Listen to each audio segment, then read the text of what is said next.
The play is a new adaptation of Jekyll and Hyde. It takes off from the end of the story in the original novella, and this time focuses on Harriet Jekyll, who's Jekyll's wife. It goes quite far away from the novella, but I think preserves the heart, but I think asks questions about what does that story mean to us today?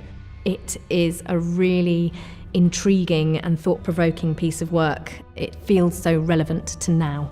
Jekyll and Hyde are both women, so while you have all the issues of the constraints that Victorian society puts on it, you also have the issues of being a woman injected into it as well. You don't necessarily have to know the classic, but it just brings a fun new kind of modern twist. I reread the novella and was like, where are the women? I mean, they don't exist in the novella. It's a very interesting look at what is acceptable and unacceptable female behaviour. I think having female protagonists really draws parallels between what it means to be a woman in Victorian England and what it means today.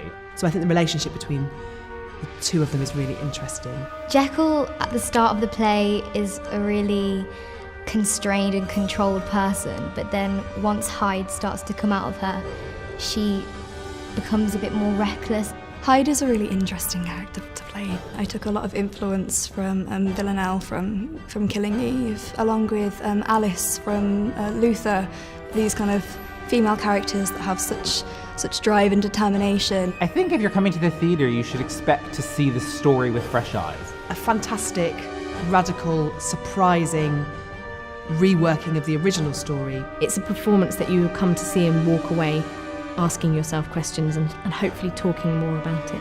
And it's just so interesting seeing it from a new perspective. I think it's very cinematic. I think the visuals of this show are unlike anything that we've kind of experienced before.